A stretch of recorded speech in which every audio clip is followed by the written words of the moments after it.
Potter and the Sorcerer's Stone, Chapter 2, The Vanishing Glass. Nearly 10 years had passed since the Dursleys had woken up to find their nephew on the front step, but Privet Drive had hardly changed at all. The sun rose on the same tidy front gardens and lit up the brass number 4 on the Dursleys' front door. It crept into their living room, which was almost exactly the same as it had been on the night when Mr. Dursley had seen that fateful news report about the owls. Only the photographs on the mantelpiece really showed how much time had passed. 10 years ago, there had been lots of pictures of what looked like a large pink beach ball wearing different colored bonnets. But Dudley Dursley was no longer a baby, and now the photograph showed a large blonde boy riding his first bicycle, on a carousel at the fair, playing a computer game with his father, being hugged and kissed by his mother. The room held no sign at all that another boy lived in the house too. Yet Harry Potter was still there, asleep at that moment, but not for long. His Aunt Petunia was awake, and it was her shrill voice that made the first noise of the day. "Up! Get up now!" Harry woke up with a start. His aunt rapped on the door again. "Up!" she screeched. Harry heard her walking toward the kitchen, and then the sound of the frying pan being put on the stove. He rolled onto his back and tried to remember the dream he had been having. It had been a good one. There had been a flying motorcycle in it. He'd had a funny feeling he'd had the same dream before. His aunt was back outside the door. "Are you up yet?" she demanded. "Nearly," said Harry. "Well, get a move on. I want you to look after the bacon, and don't you dare let it burn. I want everything to be perfect on Dudley's birthday." Harry groaned. "What did you say?" his aunt snapped through the door. Nothing. Dudley's birthday. How could he have forgotten? Harry got slowly out of bed and started looking for socks. He found a pair under his bed, and after pulling a spider off one of them, put them on. Harry was used to spiders because the cupboard under the stairs was full of them, and that was where he slept. When he was dressed, he went down the hall into the kitchen. The table was almost hidden beneath all Dudley's birthday presents. It looked as though Dudley had gotten the new computer he wanted, not to mention the second television and the racing bike. Exactly why Dudley wanted a racing bike was a mystery to Harry, as Dudley was very fat and hated exercise, unless, of course, it involved punching somebody.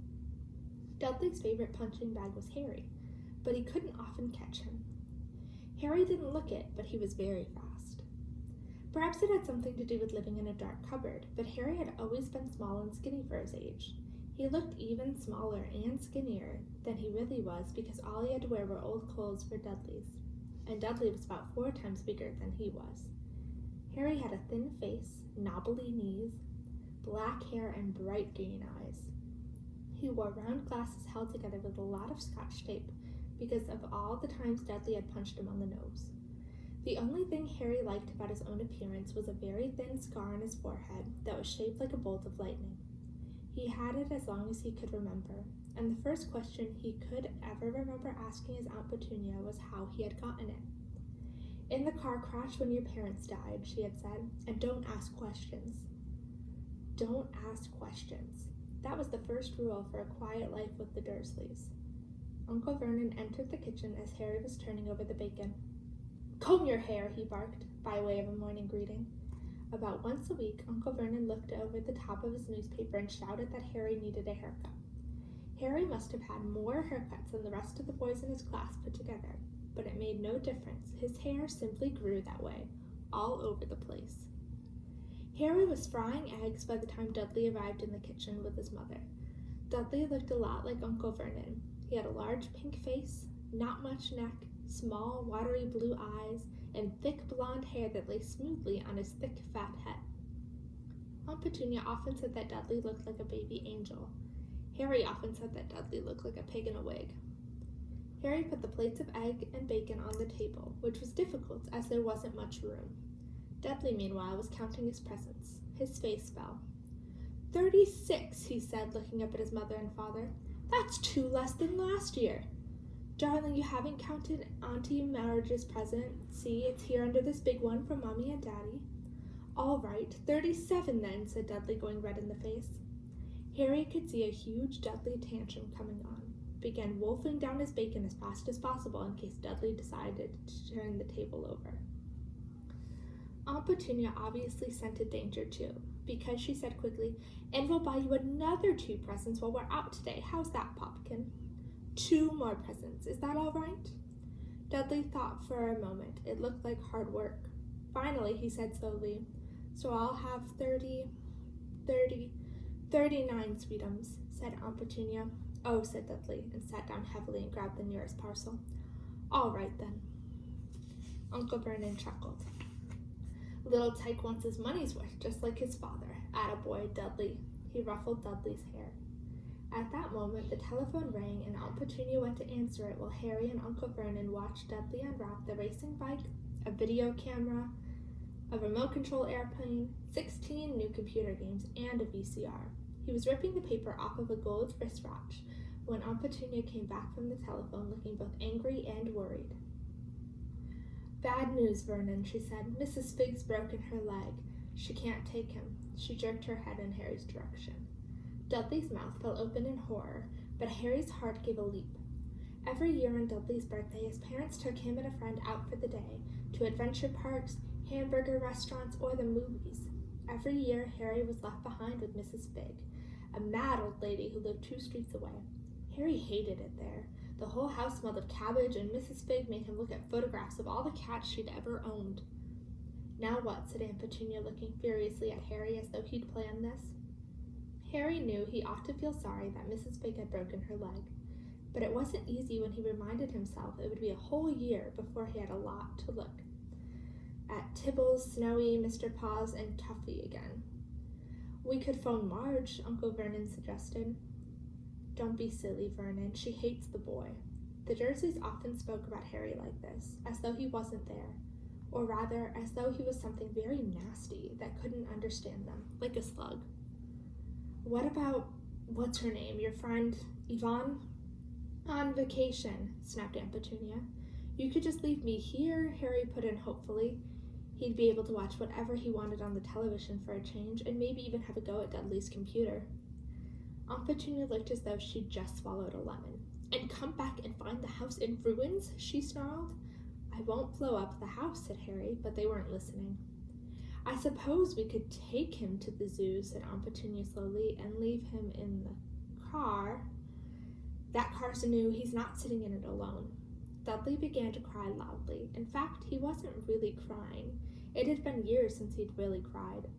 But he knew that if he screwed up his face and wailed, his mother would give him anything he wanted. Dinky Duddy Dums, don't cry. Mommy won't let him spoil your special day, she cried, flinging her arms around him. I don't want him to come, Dudley yelled between huge pretend sobs. He always spoils everything. He shot Harry a nasty grin through the gap in his mother's arm. Just then the doorbell rang. They're here, said Aunt Petunia frantically, and a moment later Dudley's best friend, Piers Polkiss, walked in with his mother. Piers was a scrawny boy with a face like a rat. He was usually the one who held people's arms behind their backs while Dudley hit them. Dudley stopped pretending to cry at once. Half an hour later, Harry, who couldn't believe his luck, was sitting in the back of the Dursleys' car with Piers and Dudley, on the way to the zoo for the first time in his life. His aunt and uncle hadn't been able to think of anything else to do with him, but before they'd left, Uncle Vernon had taken Harry aside. I'm warning you, he said, putting his large purple face right up close to Harry's.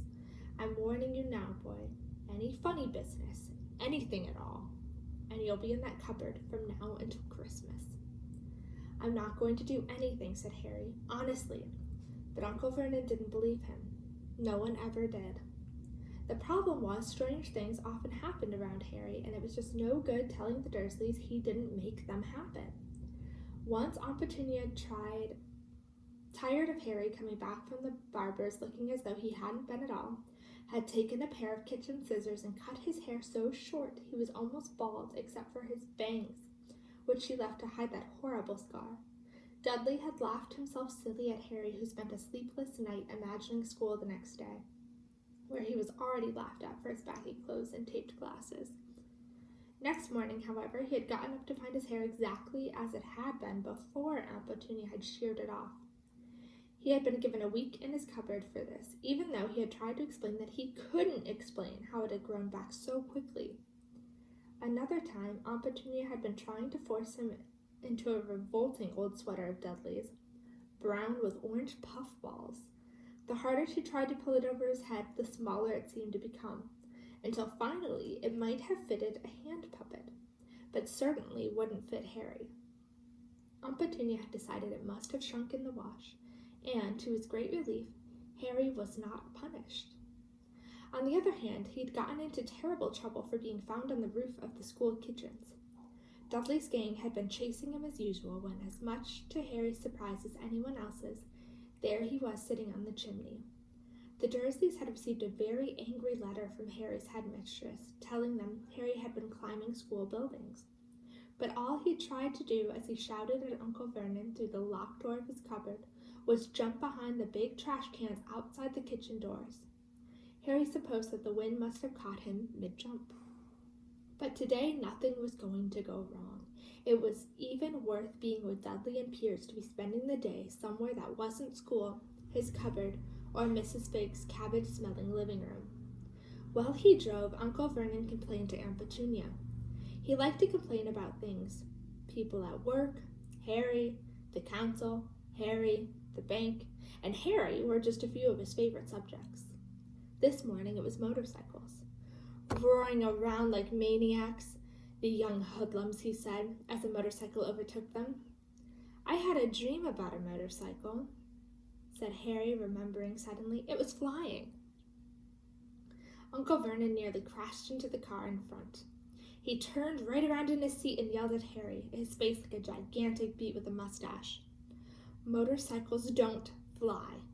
Dudley and Pierce chuckled. I know they don't, said Harry. It was only a dream. But he wished he hadn't said anything.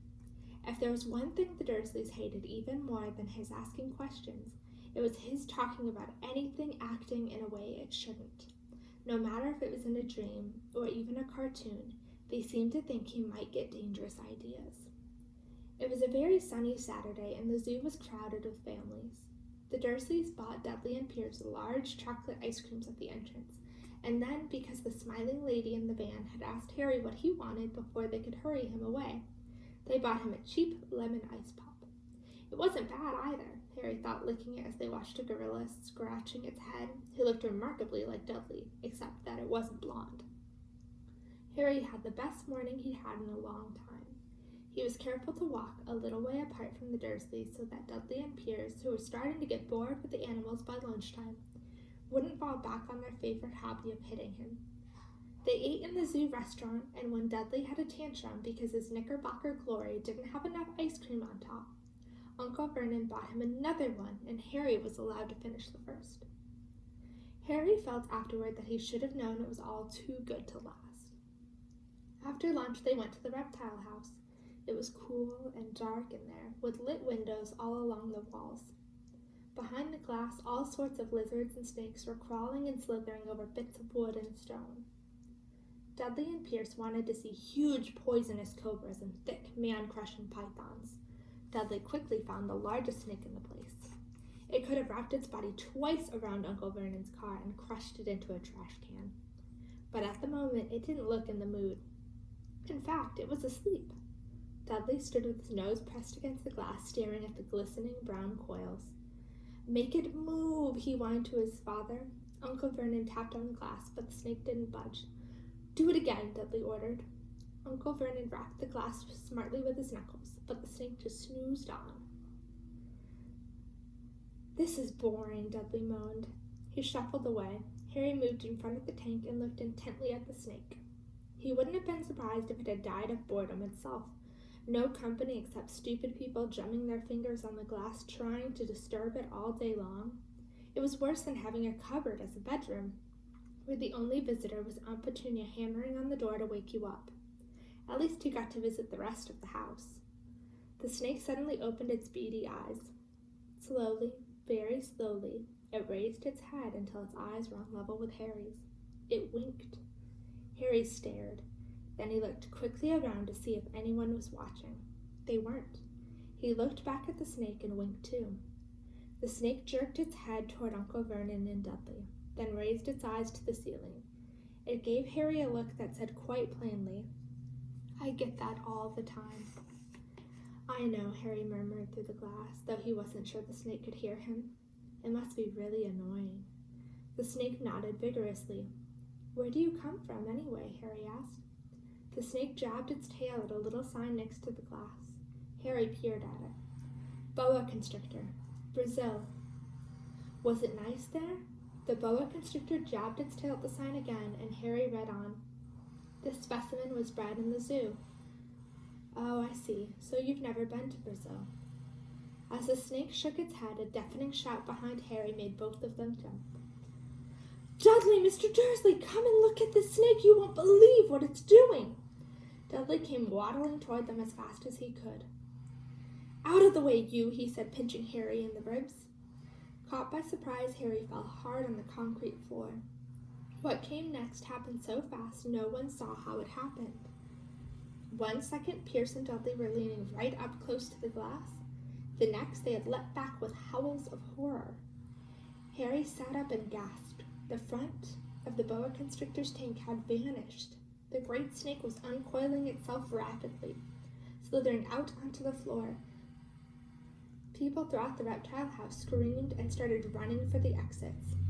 As the snake slid swiftly past him, Harry could have sworn a low, hissing voice said, "Brazil, here I come." "Thanks, amigo." The keeper of the reptile house was in shock. "But the glass," he kept saying. "Where did the glass go?" The zoo director himself made Aunt Petunia a cup of strong, sweet tea while he apologized over and over again. Pierce and Dudley could only gibber. As far as Harry had seen, the snake hadn't done anything except snap playfully at their heels as it passed. But by the time they were all back in Uncle Vernon's car, Dudley was telling them how it had nearly bitten off his leg, while Pierce was swearing it had almost tried to squeeze him to death. But worst of all, for Harry at least, was Pierce calming down enough to say, "Harry was talking to it, weren't you, Harry?" Uncle Vernon waited until Pierce was safely out of the house before starting on Harry. He was so angry he could hardly speak. He managed to say, "Go, cupboard, stay, no meals," before he collapsed into the chair, and Aunt Petunia had to run and get him a large brandy. Harry lay in his dark cupboard much later, wishing he had a watch. He didn't know what time it was, and he couldn't be sure the Dursleys were asleep yet. Until they were, he couldn't risk sneaking to the kitchen for some food. He lived with the Dursleys for almost 10 years. 10 miserable years, as long as he could remember, ever since he'd been a baby and his parents had died in that car crash. He couldn't remember being in the car when his parents had died. Sometimes when he strained his memory during long hours in his cupboard, he came up with a strange vision, a blinding flash of green light and a burning pain on his forehead. This, he supposed, was the crash, though he couldn't imagine where all the green light came from. He couldn't remember his parents at all. His aunt and uncle never spoke about them, and of course he was forbidden to ask questions. There were no photographs of them in the house. When he had been younger, Harry had dreamed and dreamed of some unknown relation coming to take him away, but it had never happened. The Dursleys were his only family. Yet sometimes he thought, or maybe hoped, that strangers in the street seemed to know him. Very strange strangers they were, too. A tiny man in a violet top hat had bowed to him once while out shopping with Aunt Petunia and Dudley. After asking Harry furiously if he knew the man, Aunt Petunia had rushed them out of the shop without buying anything. A wild-looking old woman, dressed all in green, had waved merrily at him once on a bus. A bald man in a very large purple coat had actually shaken his hand in the street the other day, and then walked away without a word.